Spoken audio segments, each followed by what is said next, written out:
Fala galera, beleza? Olha só, hoje eu queria falar aqui um pouco com vocês a respeito, né? Luffy realmente morreu e pra quê? Será que precisa morrer para poder despertar a fruta, né? A Nico Nico no Mi, modelo Hito no Mi, modelo Nika. Será que é preciso morrer para poder despertar, né? Então eu quero dividir aqui um pouquinho com vocês, né, as minhas ideias. Quem sabe eu recebo também um feedback e a gente consegue evoluir aí as teorias aí, né? Então vamos lá. Na minha opinião, né, em primeiro lugar, o Luffy realmente morreu. Eu acho que o último episódio houve uma falha aí, eu até, né, citei no vídeo anterior aí, que eu fiz um review. Um review, basicamente, eu não fiz um review, basicamente eu falei mais da animação, né? Mas a minha ideia era fazer um review. Eu fiz esse review e falei lá que a animação acabou falhando, teve muito flashback, né? De coisas que a gente já tinha acabado de ver, viu semana passada. E eu acho que poderia ter, né? Alguém poderia ter deixado isso mais claro, né? Uma pessoa ali, sei lá, mas como ele estava morto e agora está de volta, entendeu? Uma frasezinha dessa, eu acho que ia deixar mais claro para o público, né? Então, eu acho que poderia ter sido mais claro essa questão. Mas realmente, o Luffy morreu, né? E aí, mas como ele voltou à vida, né? Essa também é uma outra pergunta válida, né? E aí nesse meu outro vídeo eu até citei o Enel, né? Que retornou à vida através da sua fruta, né? A sua fruta, ele usou a sua fruta para poder dar choque no seu coração e fazer o coração voltar, né, a funcionar. Então a gente já viu isso acontecendo, né? Mas eu não acho que seja a fruta que fez o Luffy voltar à vida, ok? No caso, a fruta é um veículo.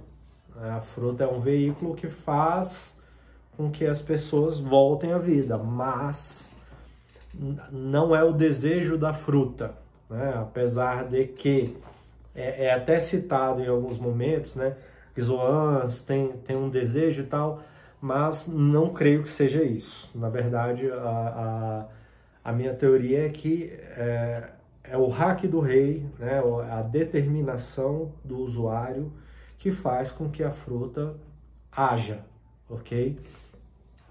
Então, assim, a gente vê o Luffy, né? Principalmente aí um ano, ele inconsciente, né? Mas o Kaido deixou ele inconsciente, né?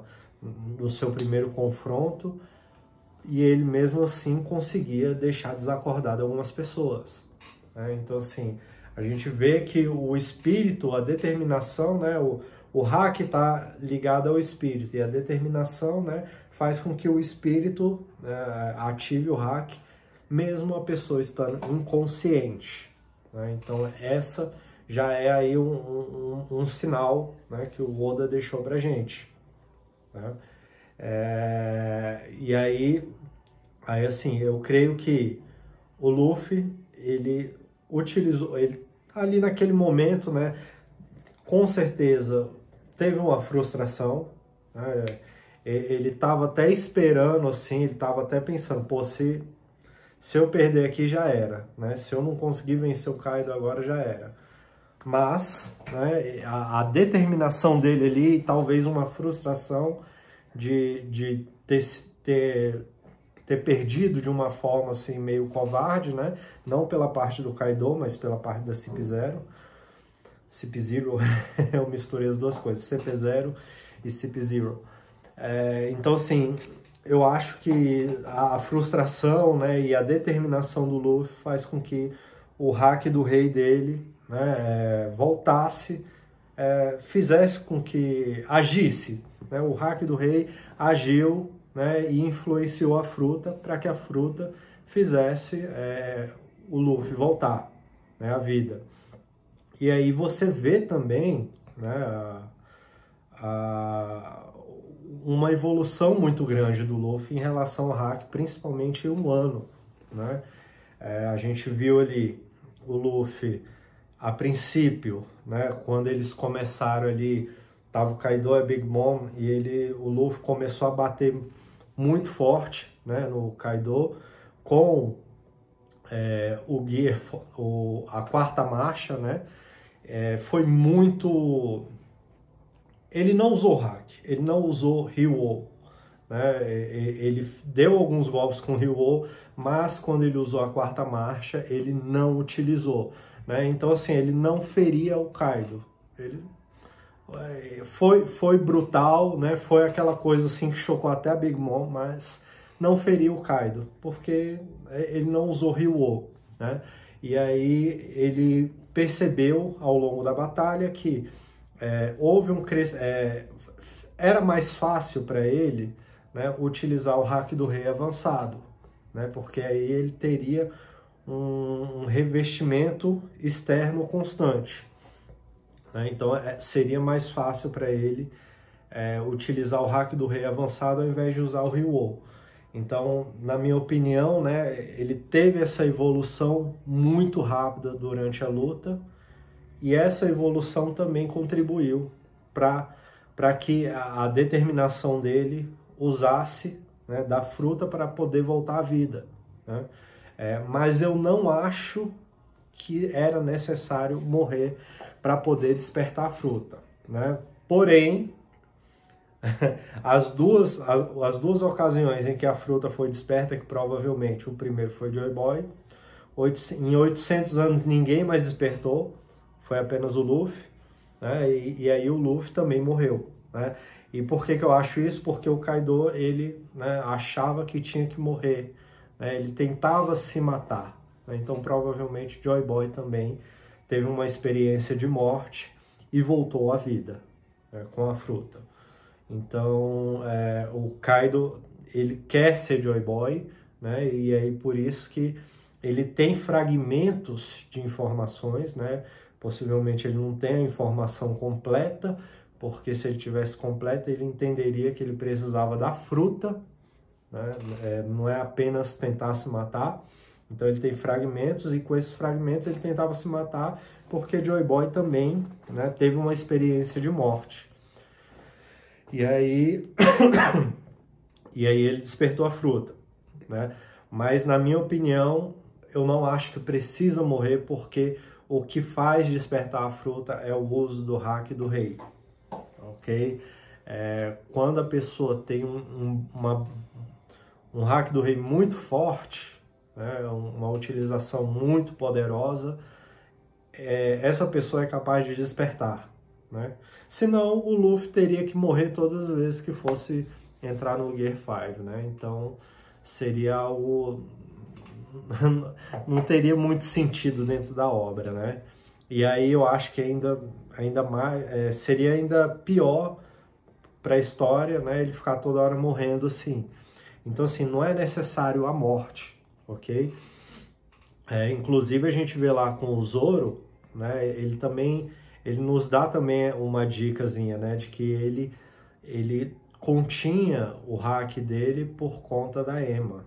Ele tinha medo de liberar por conta da Ema. Então, assim, provavelmente é um mecanismo natural de todo ser vivo, né, dar uma segurada no hack, porque possivelmente pode ser danoso as pessoas a utilização, né, liberar de uma vez o hack. A pessoa precisa ter um controle para poder conseguir liberando, né? Então, possivelmente, essa experiência de morte ajuda, né, nesse processo, né? Então, assim, possivelmente o Luffy ele já estava tendo essa evolução aí, que nós vimos, né? A princípio, né, ele aprendeu o Ryu, depois o hack do rei avançado, né, ele teve um desenvolvimento muito grande. Porém, a gente vê que depois que ele desperta, né, o hack dele mudou pra caramba, né? Porque a princípio ele o Kaido, o clash dos dois, como é que se diz? o confronto, né, o embate ali dos dois hacks se chocando, fez com que os céus limpassem. Quando o Luffy voltou à vida, o céu limpou sem o clash, sem o confronto, apenas o hack do Luffy. Então isso é um sinal de que o hack dele evoluiu bastante após a morte, né? Porém, se ele não tivesse morrido, possivelmente ele iria levar aí uns 3, 4, 5 anos, sabe-se lá quanto tempo ele iria levar até ter um domínio muito maior do hack dele. E aí esse domínio iria ajudar a fruta a despertar, né? Possivelmente Gold Roger, que tinha um hack estupendo, assim, conseguiria fazer a fruta despertar, né? O Shanks também, que tem um hack muito avançado, ele poderia fazer a fruta despertar sem a necessidade de morrer, né? Mas essa experiência de morte é como se fosse um atalho para fazer com que a pessoa acelere muito mais, né? Ela aprenda a liberar o seu hack de forma mais agressiva, sem trazer danos para a pessoa, né? Para o usuário. Então, eu creio que essa foi a diferença. E aí, o hack, né, através da fruta, regenera o corpo do usuário, né? Então, pô, como é que ele morreu e voltou à vida, né? Essa que é a questão aí. Bom, não sabemos de que ele morreu. Se foi um trauma no crânio, né, traumatismo craniano, se foram os órgãos que foram, como é que se diz, esmagados, né? Então, assim, pode ter sido algumas dessas, pode ter sido muita coisa, né, que fez ele morrer. Mas a fruta, né, e principalmente que a gente vê ali o cabelo do Luffy mudando, eu acho que muita gente fala ali que o coração dele acelera tanto que o cabelo derrete. Na verdade, eu não acho que seja exatamente o derretimento do cabelo dele, né? Não sei, posso estar enganado, mas eu acho que é uma transformação do corpo dele. O corpo dele está mudando mesmo, né? Não é o derretimento do cabelo. E aí a gente vê, né, o corpo dele se transformando, inclusive a roupa que perde a cor, né? Então, assim, a fruta faz com que seu organismo mude, né? Então, quando ela transforma o corpo do usuário, né, automaticamente ela está regenerando o corpo do usuário, né? Então, ela está... Se foi um traumatismo craniano, ele foi curado disso, né? Os órgãos esmagados provavelmente foram regenerados, e aí ele volta à vida, né? O espírito ainda estava ali no corpo, né? Mas o corpo estava morto. Então, quando o corpo voltou a funcionar, ele voltou à vida, né? Inclusive um detalhe aqui que eu esqueci a respeito do hack, né? Inclusive que eu estava falando aqui sobre a necessidade da morte, né, para o usuário despertar a fruta. Bom, um detalhe importante, né? A gente vê lá os Gears, né? O Luffy, a princípio, né, no primeiro Gear, o Gear Second, né, na segunda marcha, ele, né, basicamente, ele não usa hack naquele momento, né? Na terceira marcha também não usa hack. Mas, depois do time skip, com o domínio do hack, ele passou a ter menos efeitos colaterais desses usos, né, que causavam muitos efeitos colaterais nele. Ele diminuiu esses efeitos através do hack, né? Porém, quando ele vai para a quarta marcha, né, o Gear 4, a quarta marcha, ele usa hack diretamente associado à fruta, né? Então, aí que começa algo interessante, né? Porque é a única marcha que ele, né, mescla as duas coisas. E aí surge aquela fumacinha aqui que fica atrás, né? Que já é uma fumaça característica de uma divindade, né? Então, assim, o uso do hack é que faz despertar a fruta, né? Na minha opinião, ok? que causa esse verdadeiro despertar da fruta, ok? Então, eu acho que essa é uma das provas aí que tem, do qual condiz aí com a minha teoria, de que não é necessário morrer, e sim é necessário o uso avançado do hack do rei, ok? E eu acho que era isso aqui, né? Eu sei que alguns de vocês aí podem estar achando meio estranho, é só eu aqui falando com a câmera, não tem, né? Tem canais aí que o pessoal bota aí as imagens e tal, mas gente, isso aqui é um canal com 2 inscritos, velho. Infelizmente eu não tenho tempo para ficar fazendo essas edições, colocando imagem, colocando cenas do anime, enfim, é só isso que eu posso fazer agora. Então, quando o canal crescer, né, vocês me ajudem aí, compartilhem o vídeo, chamam a galera para poder assistir, compartilha, dê like aí, se inscreve no canal. Quando esse canal crescer, aí de repente eu posso contratar alguém para poder estar fazendo essas edições e aí fazer um negócio fantástico aqui. Mas por enquanto é isso, é só um cara com um celular aqui falando bosta para esse celular, porque o nome desse canal é Bosta Anime. E é um cara falando bosta aqui pra vocês que curtem animes. Beleza? Então é isso aí, galera. Valeu, falou!